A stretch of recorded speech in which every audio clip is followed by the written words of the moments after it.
Hello guys, today we will be talking about what if Naruto was betrayed by his family part 5 finale. If you enjoyed this video please like and subscribe. Now let's begin. Each of the 3 revived demons had silent conversations between each other before Chomai stepped towards Naruto. I owe my freedom and life to you Naruto, I will follow you.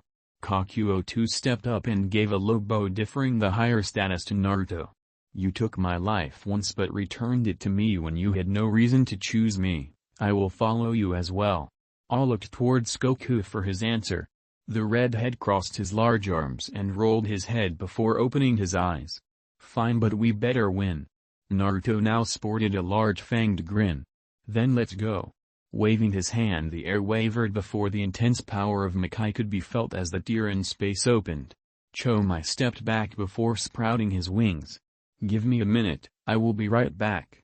Zipping through the trees he headed back to his adoptive sister. Fuu was sitting on a gnarled root doodling in the dirt with a stick before she saw her brother land before her. Chomai, you're back, how did everything go? The former Seven Tails simply pulled the girl into a hug. Fuu, I have to leave, I don't know how long I will be gone but I will return. For her part Fuu was speechless, she only just had her new brother for less than a month before he had to leave her all alone for an undetermined amount of time. Please no Chomai, I can't go back to being alone, I won't bug you with so many questions about your home if you stay. You can have the shower first and use all the hot water. Please. Please. Her bargaining only got quieter as she went on till she was simply crying into his green cloak. Chomai simply stroked her hair softly. Fuu, it's going to be okay, I will come back and when I do I'll tell you all about where I came from. We will leave Taki and we will travel the world. Leaning back from the hug the mint-topped girl sniffled. You promise? The demon grabbed her head and placed a kiss on her forehead. Promise. Naruto had gotten impatient and followed after Chomai, waiting a bit away, letting them have their moment before entering the clearing. Alright, let's go. Again space was torn open and Fuu became the first human to see the incredible sights of Makai before the foursome stepped through and it sealed up behind them. Be safe Chomai. Back in Iwa at the same time Kiyomi placed Rey in her bed before the Namakas stirred. Kiyomi, where is Naruto? The demoness brushed the blonde locks of hair out of the girl's face. I don't know, he flew off after handing you off, I am sure he will be back though. She continued tucking the girl into bed before the ever-present feeling of Naruto vanished. Her eyes widened in alarm and nausea at the sudden loss. Grabbing her head Kiyomi stumbled backwards, hearing the muffled shouts of Rey before the world lost focus before going black. Now in Makai the portal sealed closed and Naruto too was experiencing the disorienting effects of suddenly being shut off from Kiyomi. As he stumbled forward Chomai took his shoulder. Are you okay Naruto? The blonde pushed back the urge to simply lay on the ground. Yeah, I'm fine now, we don't have time to waste. Standing straight the 4 demons took off for the nearest population of demons. Naruto shook his head in the negative. No, there have been complications since we fought. Goku frowned, remembering what felt like what happened seconds ago. Flashback. Naruto drew the demon close. Do not fear the end, when I become a god I will bring you back to life. Flashback. And then how am I here? Naruto waved the question off before prompting with his own. Tell me Goku, Kakuo, how do you feel? The demons narrowed their eyes and briefly glanced at each other before the gorilla responded. What do you mean? I feel the same as I always have. Then look at Chomai the demon and tell me what you want to do. Goku grinned and focused on Chomai and prepared for the blinding rush of hunger that would follow. The seconds dragged on yet it never came. The whispers were no longer there and he felt free. What is happening? It's not there. What have you done? The great red ape looked to Kakuo for confirmation it wasn't only him, and he saw the dolphin has a similar unsure expression. Naruto glanced back to Chomai with grin. I guess once I absorb and reform a demon from my yokai they no longer feel a connection to the old god. Kakuo and Goku quickly took on more humanoid shapes. Goku now in a sleeveless karate gi with the edges frayed and long shaggy red hair and a fierce look on his face. The Gobi now stood in a light blue monk's robe with his white hair swept back partially hiding the blunted ivory horns adorning his head and a blank expression. The newly revived demon pair took a deep breath and let it out slowly, feeling better than ever now with nothing pressing on their minds. They didn't have much time to relish the moment as Naruto addressed the group. "I need you three to come to Makai with me." All three looked surprised. They had no reason to go back now that they were free. "Why?" Chomai asked quickly, not wanting to leave his new little sister so shortly after being free. Naruto ran his hand through his hair before responding. "The old god has surfaced. He is the complication I ran into." "Then why travel to Makai? That is where he would most likely be gathering strength," Goku announced powerfully. The blonde demon shook his head. "No, he has sequestered himself somewhere else. He fears being found and obliterated again for the first time since revival." Kukuo spoke, his voice low and soft. "What is in Makai that you need then?" "Strength." A concerned look passed over Chomai's face. "What do you have planned for Makai, consuming more yokai?" "Not with this new development. When I was once human I learned how to drain the powers of others, and that ability passed over to when I became a demon. I can take the entirety of a demon's yokai simply through touch, but it appears I can now also release the energy out and revive those I have absorbed, but they won't feel the hunger anymore." He swept his eyes over them. "I need to concentrate the strength of Makai if I want to have a chance at the old god. Why fight at all? If the old god is hiding away like you say, we don't need to do anything. We can go on without lifting a finger or putting our necks on the line." Goku selfishly replied, not wanting to run off and get himself killed again. "He is only hiding for now. Eventually he will reappear more than ready to regain himself. Our only chance is to bring the fight to him before he can get stronger." The deafening howl of wind as Naruto flew served to drown out any of his thoughts. Only a scant few minutes of flying at Mach 1 speed, the borders of Iwano Kuni came and went. The landscape he had shaped for a country quickly changed to lush forest with multitudes of winding rivers and waterfalls. Feeling out, he found the chakra signature familiar to his own and his supersonic flight now angled to his new destination. Chomai had been walking with Fuu in the lush undergrowth, just enjoying the peaceful weeks following his release. Chomai actually wanted to thank Naruto even more, as after he had Fuu resting he found that with his new existence he no longer felt hungry. The search for more powerful yokai that had drawn him to crossing into this realm had ended. He was truly free. Fuu enjoyed her time with Chomai since her harrowing experience with death. The Baiju was the closest thing she ever had to a brother. His presence while sealed within he was a source of comfort. He is the only person that didn't speak to her with harsh words. The green-haired girl was downcast thinking about her past before she brightened greatly. Now she had her big brother in the real world now. Latching onto his arm, she let out a shining smile to the Baiju. Chomai smiled back to Fuu. "What has got you so happy, Fuu?" The girl only hugged his arm tighter.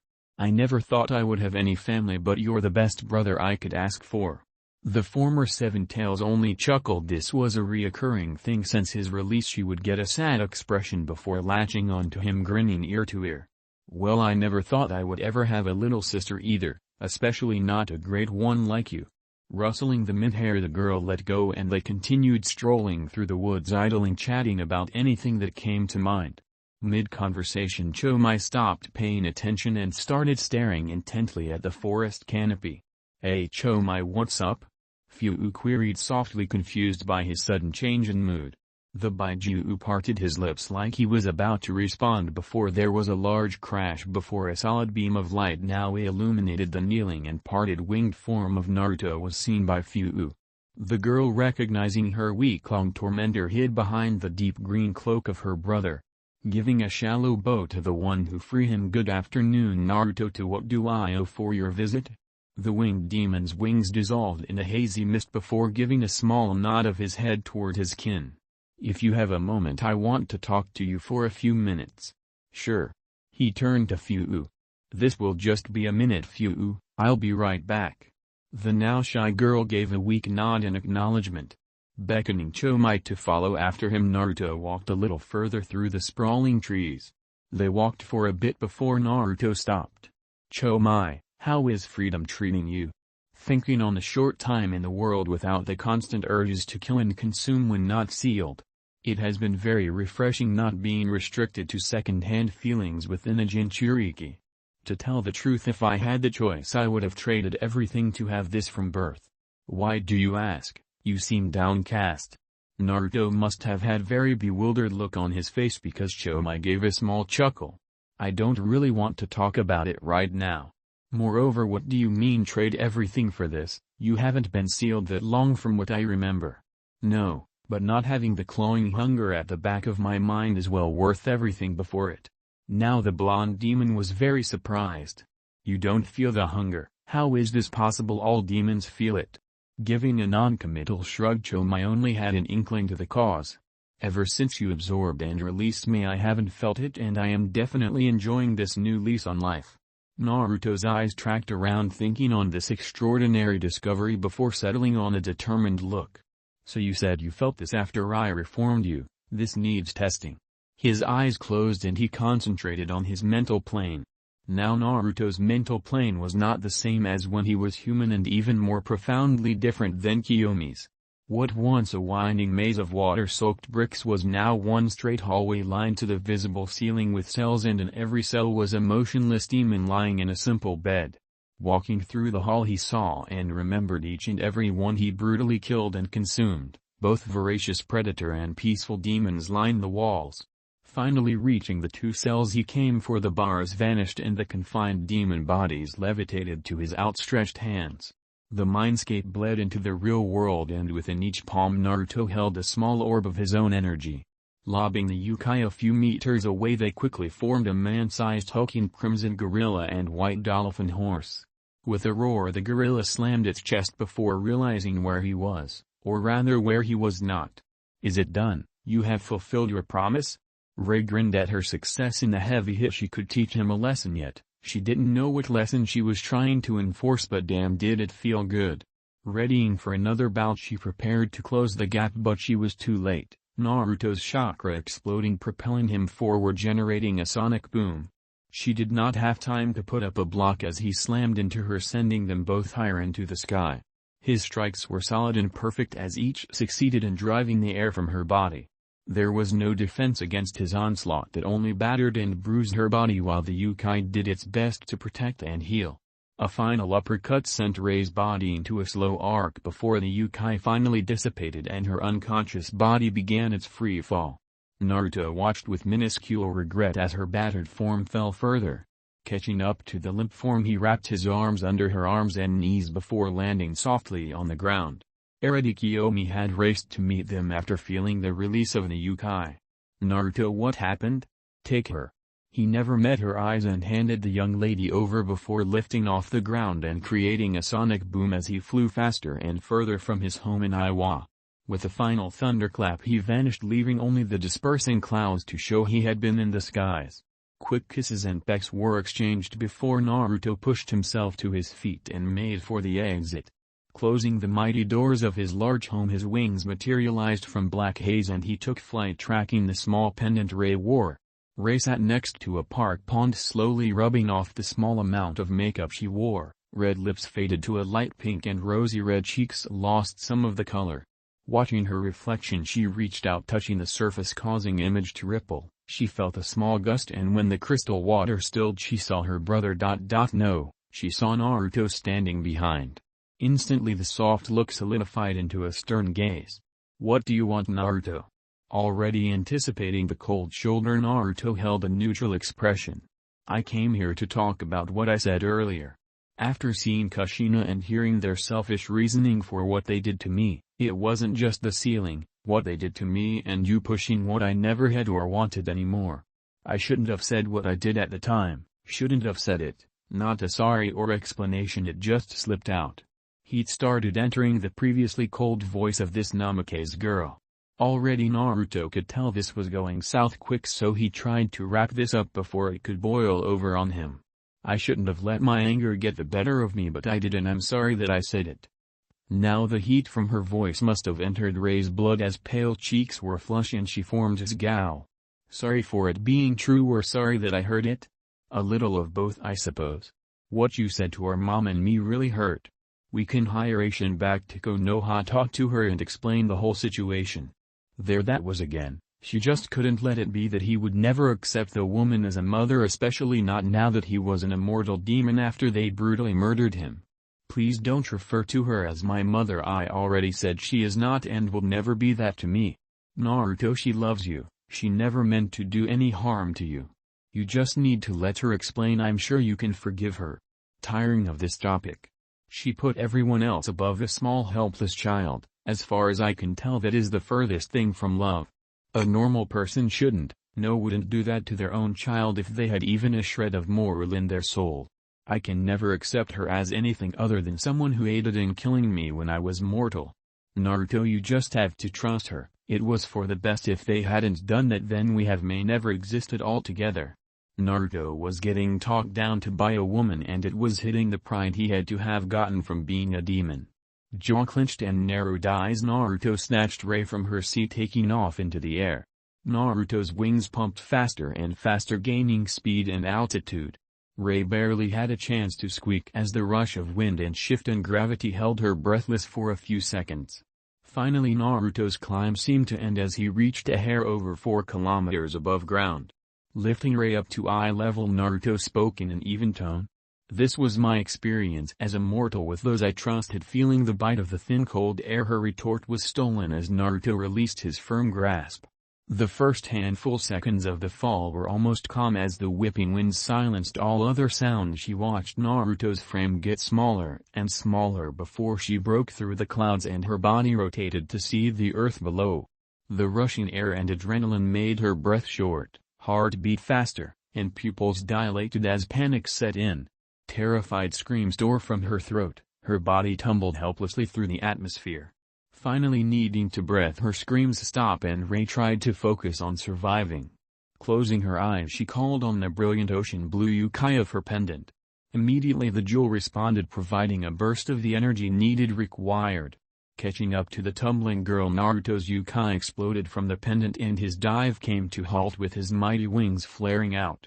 Already he had turned and lazily flew off. He was going to need to find somewhere else to sleep as Kiyomi would not let him once seeing the situation turn out with Rey. Banking hard to the left, Naruto just dodged the barreling form of the Namakes. Leveling out, they hovered as both sets of wings holding them aloft, simply staring each other down. The demon broke the silence first. "This isn't something you want to do, Rey." Snarling, she bit back. "No, this is exactly what I want. If you won't apologize on your own, I will make you sorry." Bursting into action, she darted for a straight punch. Turning right, he watched the slender blue-colored fist enter through the space his head did moments ago.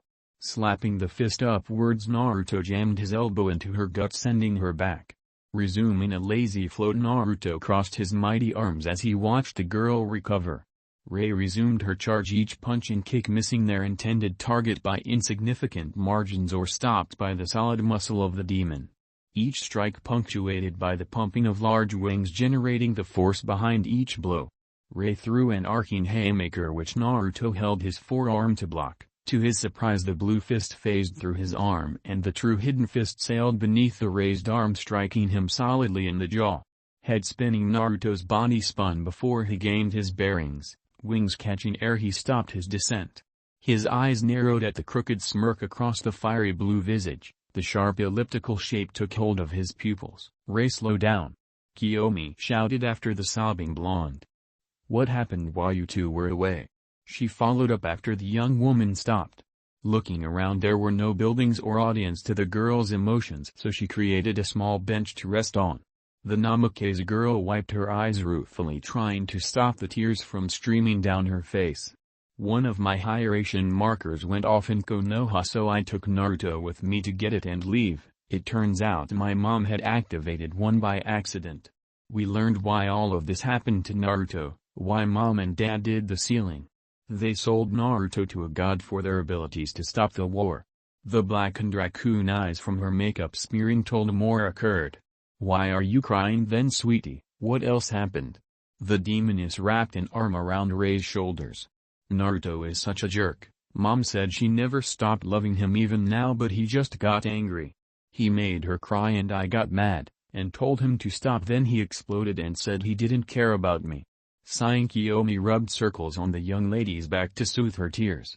Rey, you have to take Naruto with a grain of salt. He is very impulsive, but he has proven he cares for you by stopping the wedding and letting you continue to use his yukai. He didn't mean what he said. I will talk with him and we will clear this all up for you. Kissing the girl's head. Now clean yourself up, your mascara is running. Kiyomi wiped a black tear trail from the garish cheek. The blonde wrapped her arms around the crimson-eyed woman in a hug. Thank you, Kiyomi. Releasing the hug, Kiyomi left to find her abrasive other half. Back with Naruto in his plush bed. The demon had dozed off shortly after Kiyomi left, thinking on what he learned from Kushina. Why would he give them instructions to kill me before the merger was complete? It makes no sense. His mind ran in circles looking for some sort of reason beyond insanity. Minutes after his blissful slumber began, he was awoken by a kick to his bed. Killer instincts were full swing when his body sprung from the bedding, and skillful maneuvering had his body positioned behind the offender with his arms wrapped around a delicate neck and wings sprouted to hold the body still. Quickly his vision registered deep red hair that he has only seen on his partner.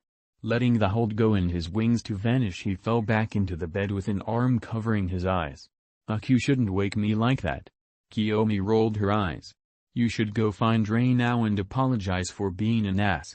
The arm raised and his eyes narrowed. What for? I didn't do anything wrong. He let the arm drop. You made Rey cry, so obviously you did something wrong. Naruto snorted. Right or wrong is perspective, all I did was tell the truth. Sarcastically Kiyomi urged him to talk. Such a sarcastic bastard, what was this truth that you needed to make your sister cry? Naruto was starting to get annoyed with the tone. She told me Kushina was my mother, like she still meant something to me. I was mad, so I told her in no uncertain terms she was not my mother. I think there is more than what you are telling me. Naru grumbled as he shifted on the bed. I told her I did Kushina or any other mortal, she took it the wrong way. Kiyomi closed her eyes and sighed.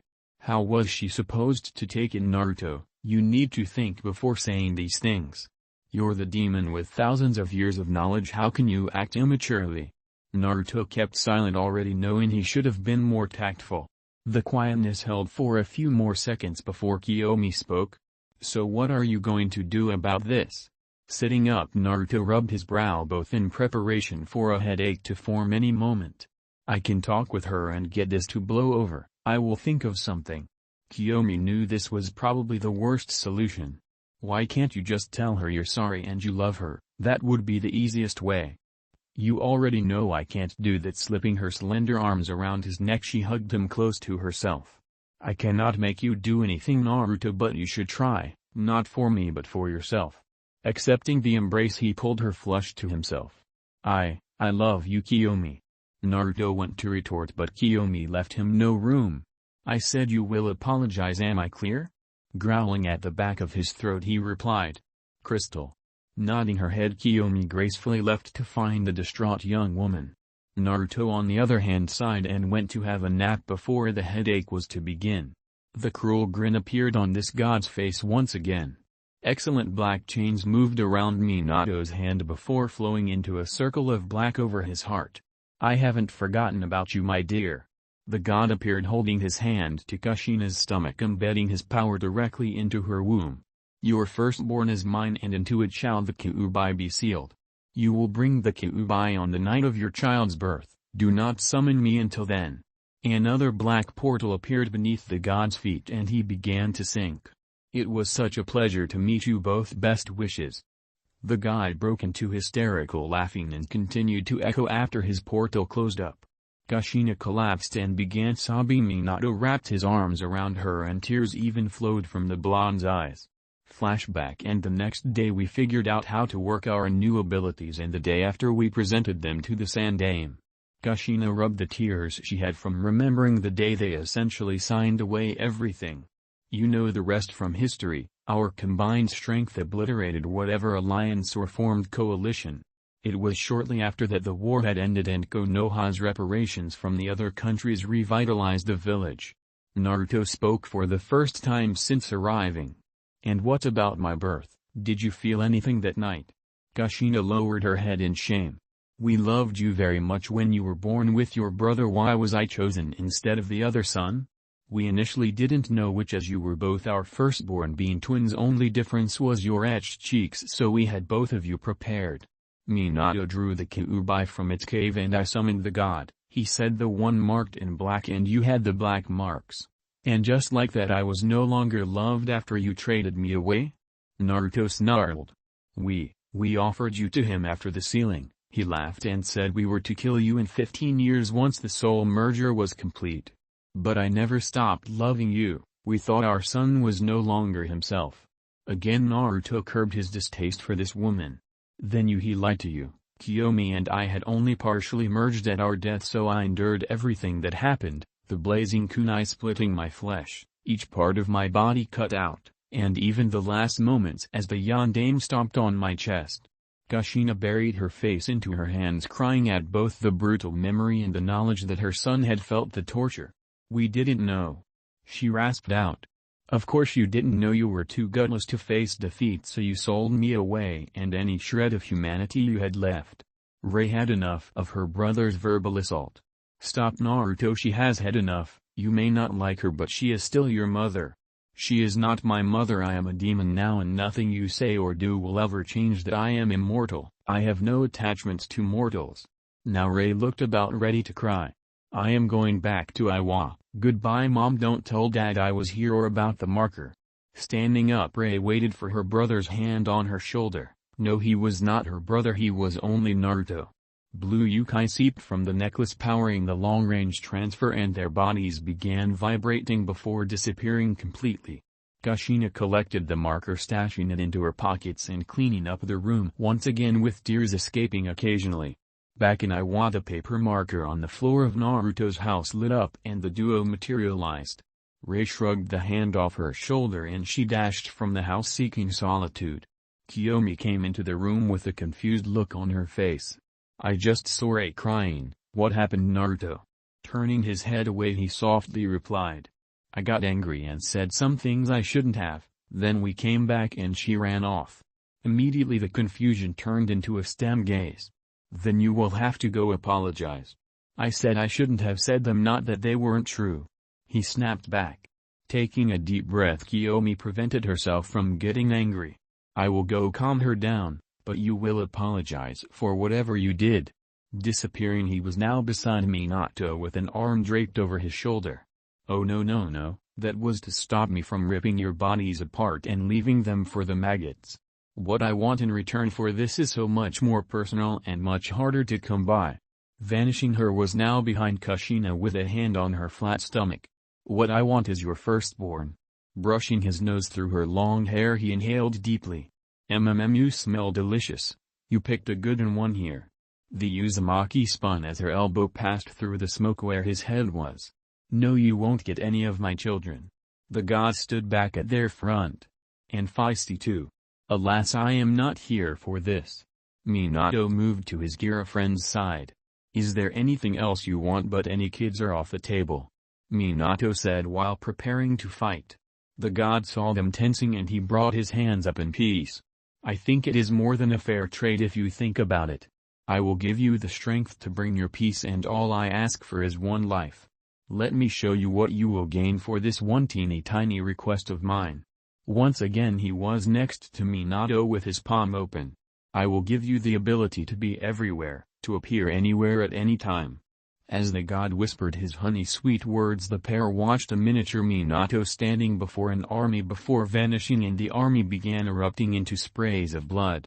Watch them flee before your speed. And sure enough, the miniature people did begin to run, but none of them escaped. Appearing beside Kushina, he showed her a similar demonstration of what he could grant them. You don't look like the one for speed. You want to be in control to stop everyone? Scoffing, he began again. Of course you do. You are an aspiring mom, so it's in your personality. Well, take a look at what you could do. A tiny Kushina stood before another army, and from her body blue chains slithered from her body and arched ready to strike like coiled snakes, and strike they did. The chains whizzed through the army, twisting, wrapping, and tearing through anyone that came close to.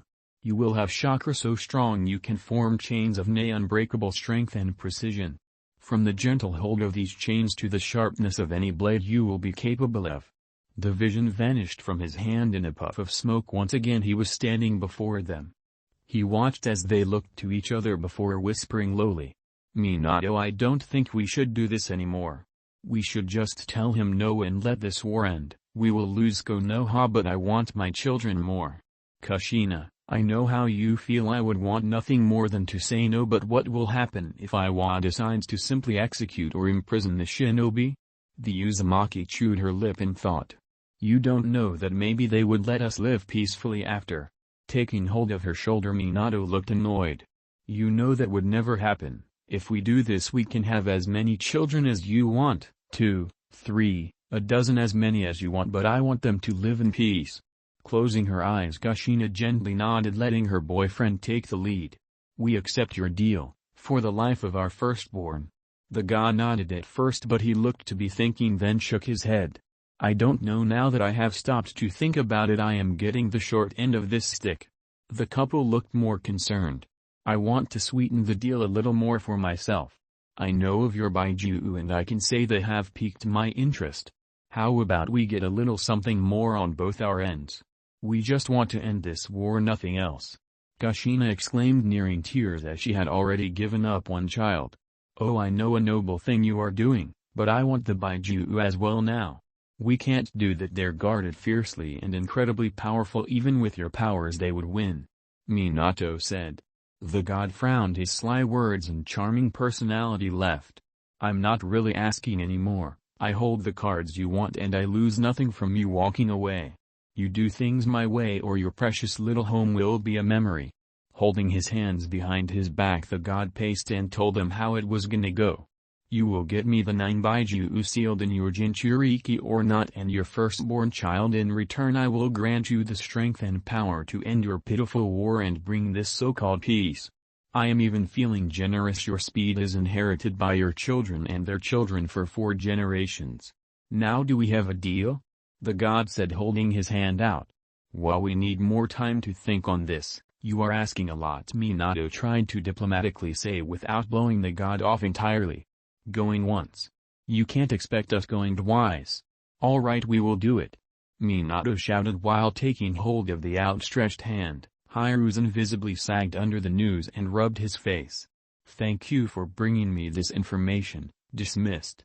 The young ninjas bowed briefly and left with pensive looks upon their faces. After exiting the Hokage's tower, Kushina broke the silence. "Minato, what do you think is going to happen? We can't defend against those numbers." "I don't know. We have a week before they would reach the walls of Konoha. Maybe the Hokage will come up with a plan." Kushina nodded uncertainly and replied, "Maybe he is considering a surrender to prevent the deaths of so many?" Minato jerked at her mention of surrender. "No Konoha ninja would surrender. We would all fight to our last breath." They walked past in silence as they finally reached their small shared home. Minato immediately took to the couch, laying his head back while Kushina pulled out her family chest that now held the last memories of her family. The Uzumaki rummaged through the faded photos and family annals until she picked up the one her father gave her with strict instructions. "I give you this scroll, daughter. You must never open it. Only dark and powerful things will come of its use. You must promise on your life that you will not allow it to see light." She heard her father's voice echo in her mind. Gripping it tightly, she made her choice. She would break her vow to save her home. "Minato, come here," she called out. Opening his eyes, he stumbled into their room and saw Kushina standing holding an old scroll. "This was given to me by my father. It holds something incredibly powerful, but he told me to never open it." Minato sat her down on their bed and put an arm around her. "Did he say what it was exactly?" Kushina shook her head. "No, only that it was ever opened once by the Sage of Six Paths to defeat the Jubai." The Namakes reached for the scroll, but Kushina quickly ripped it away. "No, my father entrusted it to me, so I will open it." And so she did, the wax seal crumbling and the paper unfurling for them to see. It was a set of instructions on how to do the summoning with very specific details. The blood of those wishing to call must soak the page into living human sacrifice. Finally scrawled in rust-colored ink, the pair assumed was blood on the bottom was, "To summon this god is to invite a great evil and strife into your home." assuming since the sage was the last to open it, that must have been his writing in blood. Kushina was the summoner, so she sat and began draining her blood into a bowl and Minato would get a sacrifice. It was half an hour after her bloodletting did she feel well enough before she moved into the living room and Minato returned with the captured ninja. Kneeling the prisoner, he held him there while Kushina held the scroll into the blood. After nothing happened for a few seconds, the blood began draining until not a drop was left and she began the hand signs Kuchios, Kamakandyu. Finishing the sequence, a sickly black portal opened from the floor and a man with long black hair rose from the inky blackness. The unknown man began chuckling, which grew into a maniac laughter. Looking up, they saw the smoke pouring out of his eyes. "Ah, it has been a while since someone had summoned me." Seeing the bound and gagged man, he smiled. "Oh, and you even have an offering? I'm impressed." Now slit his throat. Minato hesitated briefly before glancing to his wife, who was equally uncomfortable with the being's presence. "Well, don't keep me waiting, do it before I kill you both for summoning me," the god bellowed. Drawing a kunai, Minato easily slid it across the man's throat and the life-sustaining water erupted from the cut, splattering the living room. The man screamed with the first cut, but it quickly turned into gurgles as blood filled his throat and pulsed with his now slowing heartbeat. "Ah, good, such obedient humans you are. Now I believe you have summoned me to do something?" Kushina spoke. "Yes, our village waging in a war we can't win, we ask your aid in ending the battles and bring peace. Oh, it does look like I'm needed, so what do I get for helping you make this peace?" The god moved silently as he circled the pair and inspected the trinkets they had lying around. The couple looked surprised that he wanted more. "But wasn't that man the sacrifice for your help?" The Namikaze woman was lost on how many minutes or hours she spent looking at each piece of clothing, thinking back to when Rey had worn this or that, and each was a memory that only fueled her agony. Kushina closed her eyes, forcing the tears out, and when she opened them, laying among the clutter, they landed on the first successful hieration marker her daughter had created. Minato had explained how his hieration would be passed down to their kids and each would have their own unique marker to call on the bloodline gifted from the god. She never understood them, they all just looked like beautiful calligraphy as they had no real sealing glyphs included on them aside from the chakra recognition. Setting aside the folded clothes, she picked up the carefully framed paper and removed the protection. Kushina traced the crisp lines with her dainty finger, leaving a blue trail as her chakra filled the ink. She always loved how the markers glowed. Having looked at paper long enough, she tossed it to the bed and went about cleaning. The paper flipped and drifted slowly, illuminating more as it neared the bed. Kushina noticed the light and turned just in time to see a flash of red and yellow before the room now held 3 people. Kushina's mouth opened in preparation to scream before a large hand came around her waist and mouth, blocking any sound or movement she prepared. Struggling ensued and she thrashed her legs, kicking and muffling screams, but the iron-like arms refused to budge. The woman's eyes darted around looking for an instrument to aid in her escape before someone blocked her view. Locking eyes with the newcomer, she immediately recognized the face and the gestures to calm down. Finally her struggling ceased and the hand left her mouth. "Rey, oh my gosh, sweetie." Kushina reached her hands out and her daughter took hold of the outstretched limbs warmly. "Mom, I've missed you." Nodding to the third person, the arm released Kushina's waist and the mother and daughter embraced. After Kushina had finished hugging and touching Rey's face to truly convince herself her daughter was in the flesh, did she finally truly took notice of the third occupant. Forcing her daughter behind her, chains erupted, racing towards the stock-still man, but before they touched him a wave of his hands and the chains dematerialized with the particles swirling into his body. Rey gasped and grabbed her mother's shoulder. "Mom, stop, you're only going to make him mad." Kushina ignored her daughter's plea and began gathering her chakra to produce more chains in hope to overwhelm whatever was happening. Finally building a sufficient amount, Kushina readied to unleash until he disappeared and a firm hand landed on her other shoulder and her strength immediately vanished. Weakened knees, Kushina crumpled to the floor on all fours. "What did you do to me?" she spoke in panted breath. The younger Namikaze grabbed her mom's shoulders and helped her to the bed. "Mom, you need to just relax, Naruto isn't going to do anything." To make her point, she sent a look at the aloof man, who merely grunted his acknowledgement and turned away slightly. Kushina slowly turned from Naruto and once again grabbed her daughter. I thought I wouldn't see you again. I'm sorry for not listening to you about the Uchiha boy, but if you stay here I promise you won't marry him. Your father won't have a say. Kushina continued to mutter more things to make her stay. Her babbling stopped when her daughter pushed her away slightly. Mom, I can't stay. That was one thing Kushina did not want to hear. But why, sweetie? Whatever it is I can help. Anything you want I can do, just please stay. The waterworks were beginning to start once more. How did you get here? I felt the marker and I let it pull me with Naruto. Silence enveloped the room. Mom, I need you to tell me why you sealed the Kyuubi into Naruto. The woman sobered quickly. Oh. Kushina did not expect that request. Looking over to Naruto, Kushina could still see the tiny baby used for the sealing. That is a long story. It started 24 years ago during the Third War. Flashback. Blood sprayed across the lush grass as Minato ripped his kunai from the man's body, letting him bleed out quickly. At the same time, Kushina had impaled another ninja, leaving only one left to deal with. Taking a quick survey, they both saw the last one turn tail, hoping to escape and report. Kushina and Minato pursued the man for a distance, easily clearing past the bridged ravine and borders well into enemy territory, but they couldn't let this ninja to escape. Finally it seemed the man had slowed and Minato tackled him to the dirt. They struggled, but finally Minato had him into chokehold, which quickly put him out. Untangling himself from the limp man, he went about divesting the enemy of pretty much everything. Kushina's hushed yell made him pause. Minato, get over here. Wrapping wire around the man's throat and limbs, he made sure he would not escape alive. Minato crept up beside his girlfriend's side. What is it? Minato saw the view of a decimated forest stretching as far as the eye could see, with an equal amount of tents now filling the space. Both horrified at the massive forces of Iwa, Kari, and Kumo nestled far enough within their own borders to not be found, but close enough to invade with certain victory. The duo backed away quickly, picking up their prisoner and making a break for safety.